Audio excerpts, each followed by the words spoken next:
Assalomu alaykum. Obunachilar, sog'misizlar, omonmisizlar? Bugungi videolikimiz xudo xolasa gullar narxi bo'ladi. Bu gullar nida bor deysizlarmi? Hozir tushuntiraman. Bu yanimiz mebel do'koni uzun bo'lan. Bu yanimiz pomidor ko'chatlari, badrin ko'chatlari taraf. Bu yanimiz bo'lsa hozir Dekkan bozordan kelasizlar. Bu yandan taksilar turadi. Bozor Deshan tarafi. Yani stadion tarafdan kelasizlar. Hozir gullar bilan narxlarni tanishtiramiz. Assalomu alaykum. Siz amoqsiz sog'ingiz yaxshimi? Siz gullar narxlar bilan bir tanishtirasiz endi. Ayting. Bu yerda Toshkentskiy rozalamiz bor, 20 ming so'mdan. 20 ming so'mdan? Ko'proq ranglar. Bular hammasi shundanmi? Shundan. Bular Bular har kuni inson uchun juda literagilar va qarasham sotiladi. Bularni 50 ming so'mdan. Отдельный поставkalar sotiladi. Поставкasi bilanmi? Поставка отдельный sotiladi. Отдельный sotiladi. Yaxshi. Bundan bor ekan. Bular ayting. Bu yana ham shiki literagilar va qarasham sotiladi. So'ngra ampirum bilan va havo deydilar buni. 100 ming so'm, 180 ming so'm narxida. Bularni Zamiya gullarimiz 250 ming so'm. 250 ming so'm. Bular ichi turdagi gullar. Ayol baxti, erkak baxti deydi o'zimiz kerak. 180 ming so'm, 150 ming so'm.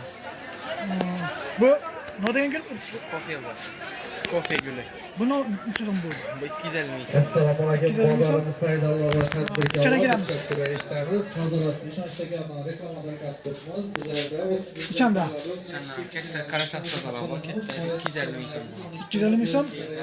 Damashq arsalamiz bor. Hava. Bahosi 300 ming so'm. 300 ming so'm.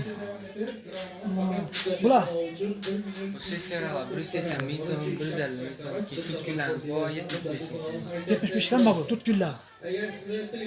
Yine bu gül işkül bu. Biriking bu 180 ming so'm. 180 ming so'm. Yine bu ne? Kayıt almalar 150 ming so'm. 150 dan mı bular? 150. Yine bular işkül bular. Benjamin Fields. Bular neçe so'm? 70 ming so'm. 70 ming so'mdan. Bu paket olarak güllerin işkül. Bu zamiyalar 180 150. 180 150. Yine bular ne? Bu dollar gülle 25 ming so'm. Dolar gül. Yine işte. Bular ne? 180 ming so'm, 150 ming so'm, 40 ming so'm. 40 ming so'm. Her xil ha. Asılıp duralım. Asıl turadan güllerimiz 150 ming so'm. 150 dan mı bu? Bir tepedekiler ha. 250 ming so'm, 150 ming so'm var. 250 150.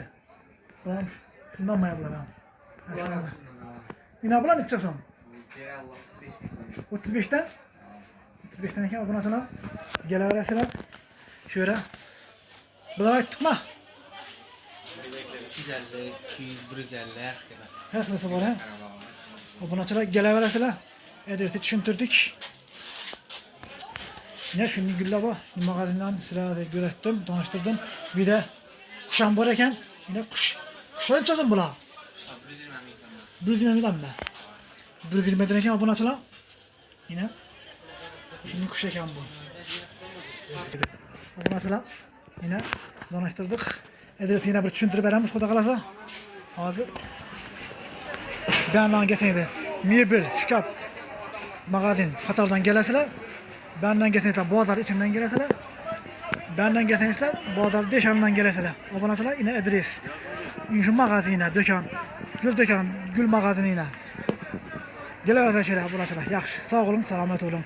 Agar videomiz yoqsa like bosing, obuna olib qo'ying. Gerek odamlarga jo'natib qo'ying. Gul qarabegalar jo'natib qo'yasizlar. Narxlamasini bilib oldingizlar. Xo'sh.